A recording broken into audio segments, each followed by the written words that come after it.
السلام عليكم ورحمة الله وبركاته.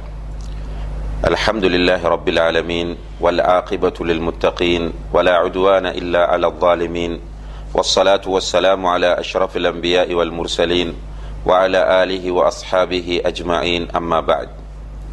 அன்புள்ள சகோதர சகோதரிகளே, அல்லாஹ் ஜல்ல ஷானஹு வ தஆலா காலங்களை படைத்தவனாக இருந்து கொண்டிருக்கிறான்.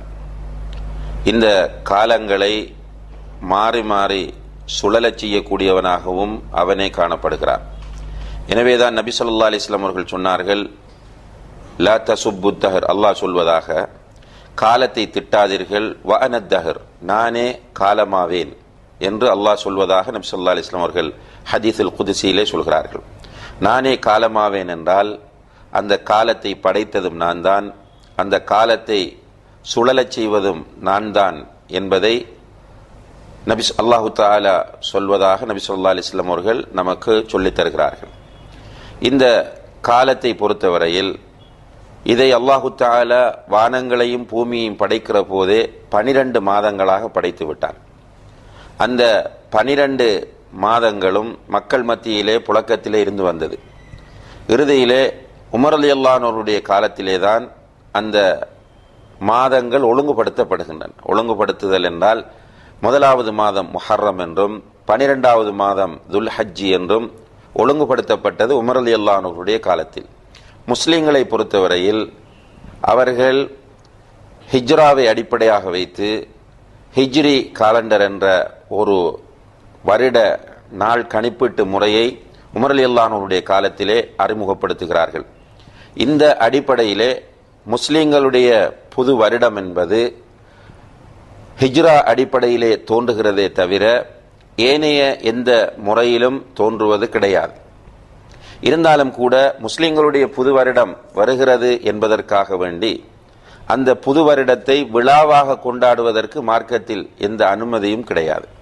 முஸ்லிம்கள் ஹிஜ்ரா புத்தாண்டை அல்லது முஹர்ரம் மாதத்தை விழாக்கோலமாக கொண்டாடுவதற்கோ அதை எதிர்கொள்வதற்கோ எந்த அனுமதியும் மார்க்கத்தில் இல்லை என்பதை நாம் எல்லோரும் புரிந்து கொள்ள வேண்டும். முஹர்ரம் புது வருடத்தில் வாழ்த்துக்கள் சொல்வது கூட மார்க்கத்தில் அனுமதிக்கப்பட்டதல்ல.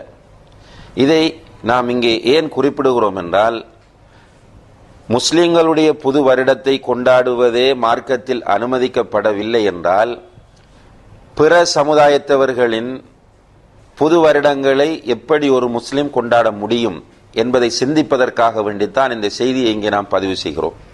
இப்போது புது வருடம், கிறிஸ்தவர்களுடைய புது வருடம் பிறக்கப் போகிறது, கிறிஸ்துமஸ் வரப்போகிறது. நிறைய பேர் இந்த புது வருடத்தை கொண்டாடுவதற்காக வேண்டி ஹாப்பி நியூ இயர் என்று வாழ்த்துக்கள் சொல்லக்கூடிய நிலையை பார்க்கிறோம். இதற்காக வேண்டி நிறைய பரிசுகள் வழங்கிக் கொள்வதையும் பார்க்கிறோம். சில முஸ்லீம்கள் இதை பட்டாசுகள் கொளுத்தி கேளிக்கைகளில் ஈடுபட்டு வரவேற்பதையும் கொண்டாடுவதையும் பார்க்கிறோம். அன்புள்ள சகோதர சகோதரிகளே, எந்த வகையிலும் நம்முடைய குழந்தைகள் கூட இந்த புது வருடத்தை வரவேற்பதற்கும் கொண்டாடுவதற்கும் நாம் அனுமதி கொடுக்க கூடாது என்பதை நாம் புரிந்து கொள்ள வேண்டும். கிறிஸ்மஸ் என்பதும் கிறிஸ்தவ புத்தாண்டு என்பதும் கிறிஸ்தவர்களுக்குரியது, முஸ்லிம்களுக்குரியதல்ல. முஸ்லிம்களுடைய புத்தாண்டாகிய ஹிஜ்ரா ஆண்டையே நாம் கொண்டாடக்கூடாது என்றால், முஸ்லிம்களுடைய முதல் மாதமாகிய முஹர்ரம் மாதத்தை விழாவாக நாம் எடுக்கக்கூடாது என்றால், எப்படி நாம் இந்த பிறக்கப் போகிற 2014ஆம் ஆண்டை விழாவாக கொண்டாட முடியும் என்பதை நாம் சிந்திக்க வேண்டும். இங்கேதான் நபிகள் நாயகம் ஸல்லல்லாஹு அலைஹி வஸல்லம் அவர்கள் விடுத்த ஒரு எச்சரிக்கை நம் அனைவருடைய கவனத்திற்கும் வர வேண்டும்.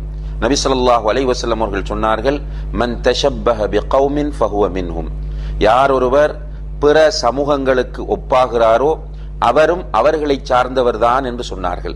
எனவே கிறிஸ்தவ புது வருடத்தை கொண்டாடுகிறவர்கள் கிறிஸ்தவர்கள், அதற்கு விழா எடுக்கிறவர்கள் கிறிஸ்தவர்கள், அதற்காக வேண்டி வாழ்த்து சொல்லுகிறவர்கள் கிறிஸ்தவர்கள். எனவே முஸ்லிம்களிடம் இது வருமாக இருந்தால் நிச்சயமாக அவர்கள் அவர்களுடைய கலாச்சாரத்தை பின்பற்றிய குற்றத்திற்கு ஆளாகி விடுவார்கள். அது SMS ஊடாக இருந்தாலும் சரிதான், ஃபேஸ்புக் ஊடாக இருந்தாலும் சரிதான், எந்த முறையிலும் ஒரு முஸ்லிமிடத்திலே இந்த புது வருடம் கொண்டாடுவதற்கான சிந்தனை வரக்கூடாது. நம்முடைய தனித்துவத்தை நாம் பேணக்கூடியவர்களாக இருக்க வேண்டும். நமக்கென்று தனி கொள்கை, நமக்கென்று தனி கலாச்சாரம் இருக்கிறது. அல் குர்ஆனும் ஹதீஸும் சொல்லித்தந்த கொள்கையும் கலாச்சாரமும் நம்மிடத்தில் பேணப்படுமாக இருந்தால் நிச்சயமாக நாம் முன்னேற்றம் அடையலாம், கண்ணியமாக வாழலாம், மறுமையில் வெற்றி பெறலாம். எனவே பிறக்க போகிற கிறிஸ்தவர்களுடைய புத்தாண்டை முஸ்லிம்கள் எந்த வகையிலும் பொருட்படுத்த வேண்டிய அவசியமில்லை. அதை விழாவாக கொண்டாடக்கூடாது, அதற்கு வாழ்த்து சொல்லக்கூடாது. வாழ்த்து சொன்னாலும் அதற்கு நாம் பதில் சொல்லக்கூடாது. இந்த புது வருடத்திற்காக அன்பளிப்புகள் பரிமாறக்கூடாது என்பதை நாம் கவனத்தில் கொண்டு செயற்பட வேண்டும். எல்லாம் வல்ல அல்லாஹு தஆலா நம் அனைவரையும் நேர்வழியில் வாழ்ந்து நேர்வழியோடு மரணிக்க அருள் பாலிப்பானாக. வஸ்ஸலாமு அலைக்கும் வரஹ்மத்துல்லாஹி வபரகாத்துஹு.